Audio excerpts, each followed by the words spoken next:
वह गौकशी कराने का खुली छूट देंगे। कोर्ट उन विषधरों को नहीं जाना चाहिए। ये बेशरम लोगों को देखो ना, ये कहते हैं कि महिलाओं के जेवर को भी हम अपने कब्जे में ले लेंगे। मनमोहन सिंह जी ने भी अपने एक भाषण में कहा था, देश के संसाधनों पर पहला अधिकार मुसलमानों का है। हमारे लिए तो 25 करोड़ की जनता ही परिवार है।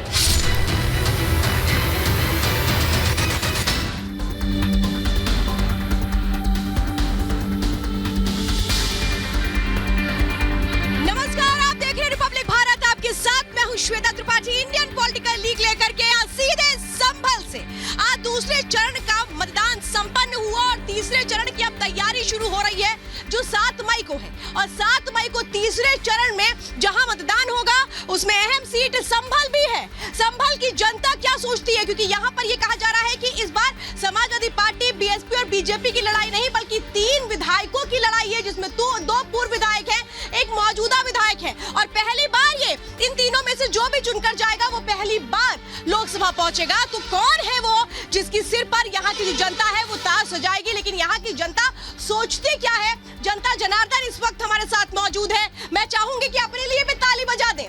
जो जनता है लोकतंत्र में उसका सबसे बड़ा अधिकार होता है वोट का।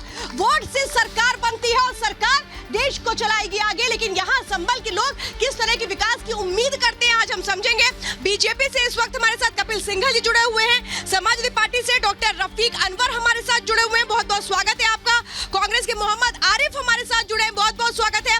राजनीतिक विश्लेषक इमरान तुर्की जी हमारे साथ जुड़े, जोरदार तालियों से स्वागत कीजिए मेहमानों का। कार्यक्रम की शुरुआत करेंगे लेकिन यहाँ के जो समीकरण है वो बेहद दिलचस्प है। समाजवादी पार्टी का गढ़ कहा जाता है इसे। 2014 में बीजेपी ने पहली बार इस सीट पर कमल खिलाया था, लेकिन इस बार साइकिल चलेगी या कमल खिलेगा, जनता के मन में क्या है ये आपको बताएंगे। शुरुआत इस रिपोर्ट के साथ।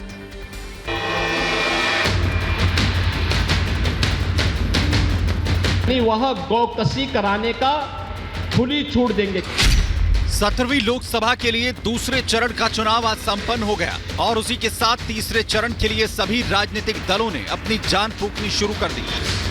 संभल हमेशा से हॉट सीट मानी जाती रही है।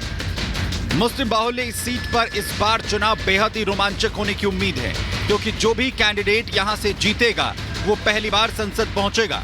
सैनी, बर्क या शेखजादा, ये तय है कि संभल लोकसभा सीट पर इन्हीं में से कोई एक सिरमौर होगा।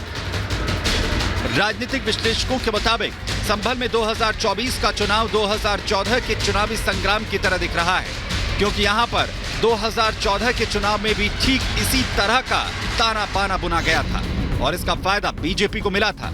हालांकि इसके बावजूद इस बार बीजेपी के लिए राह इतनी आसान नहीं है, क्योंकि यहां हार जीत का आधार जातीय समीकरण ज्यादा माना जा रहा है।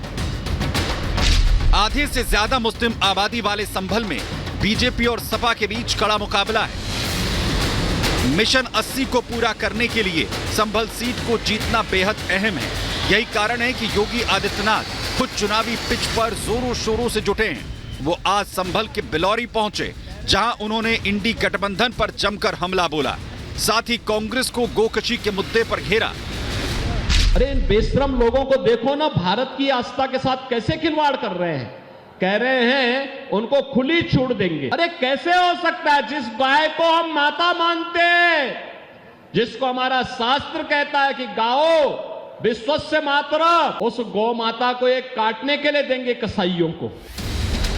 योगी ने राहुल और प्रियंका के अयोध्या जाने की खबरों पर भी तीखा निशाना साधा।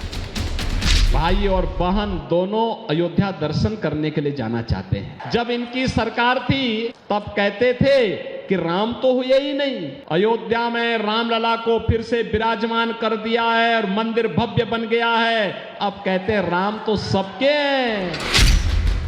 योगी ने हुंकार भरी तो सपा और कांग्रेस को एक साथ परिवारवाद के मुद्दे पर फिर घेर लिया। समाजवादी पार्टी और बहुजन समाजवादी पार्टी चाहती तो वो भी कर सकती थी, लेकिन इन्होंने अपने परिवार के लिए तो भरा, अपने परिवार वालों के लिए खूब कमाया, लेकिन गरीबों के लिए कुछ भी नहीं किया। संभल की लड़ाई जीतने के लिए कहीं विकास के सहारे विजय गाथा लिखने की तैयारी हो रही है, तो कहीं जाति के सहारे जीत का जुगाड़ सेट किया जा रहा है। और अब देखना यह होगा कि 2014 के नतीजे इस बार संभल में रिपीट होंगे या साइकिल पर बर्फ के पोते संभल की सैर करेंगे। Bureau report, Republic Bharat. तो संभल चाहता क्या है? मैं सबसे पहले यहाँ की जो महिलाएं हैं उसके साथ शुरुआत करूंगी। योगी आदित्यनाथ आज संभल में थे, उन्होंने रैली की और उन्होंने कहा कि जनता के सहयोग से असंभव को संभव कर देंगे। एक महिला के लिए क्या लगता है कोई असंभव काम है अभी? नहीं, आजकल ऐसा कुछ भी नहीं है कि महिलाएं सबसे ज्यादा आगे बढ़ रही हैं, और ऐसा नहीं है कि महिलाएं आजकल तो कुछ नहीं कर सकती, बहुत कुछ कर रही हैं, एवरेस्ट पे तक पहुंच गई हैं। तो फिर ये चुनाव संभल कितना आगे बढ़ा है आपका? संभल हमारा काफी पिछड़ा हुआ है, क्योंकि यहाँ पे कोई भी विकास नहीं हुआ है। आपको भी ऐसे लगता है? जी, क्यों पिछड़ा हुआ है? यहाँ एक तो रेलवे स्टेशन भी नहीं है, रोडवेज बस स्टैंड भी नहीं है, बहुत सी सुविधाएं हैं जो होनी चाहिए नहीं है, इसलिए पिछड़ा हुआ है हमारा संभल, क्योंकि यहाँ के जो सापा के और बासापा के ने उन्होंने कुछ भी तरक्की नहीं करी।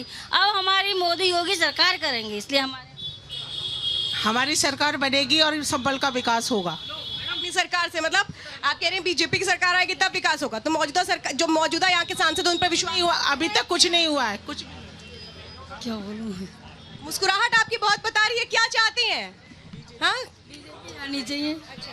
मैं जरा चाहूंगी यहाँ पर डॉक्टर रफीक अनवर साहब, मैं आपसे चाहती हूँ, देखिए जो महिलाएं हैं वो साफ तौर पे कह रही हैं कि विकास नहीं हुआ, सबसे ज्यादा मौका जनता ने आपको दिया। और अगर मैं पिछले सांसद की बात करूँ वो तब नहीं इस दुनिया में, लेकिन उम्मीदों के साथ जनता कह रही है कि भाई आप क्या करेंगे, क्या करेंगे? सबसे ज्यादा मौका तो आप लोगों को मिला, लेकिन विकास नहीं हुआ। देखिए पिछले 70 सालों का हिसाब मांग रहे हैं। अरे मैं आपसे पूछ रही हूँ, पहले तो आप बताइए 70 साल में क्यों आ गए सर? पहले बात तो सुन लीजिए, पिछले 10 साल से डबल इंजन की सरकार है, तो फिर क्यों नहीं रेलवे स्टेशन और रेलवे लाइन दी गई?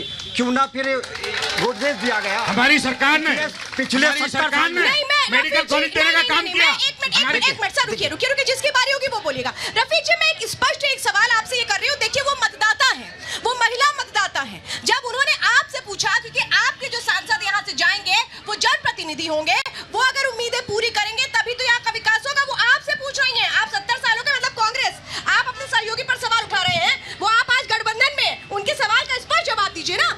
मैं ये कह रहा हूँ पिछले 10 सालों से डबल इंजन की सरकार है, तो क्यों यहाँ रेलवे लाइन नहीं दी गई? क्यों ना यहाँ पर रेलवे स्टेशन दिया गया?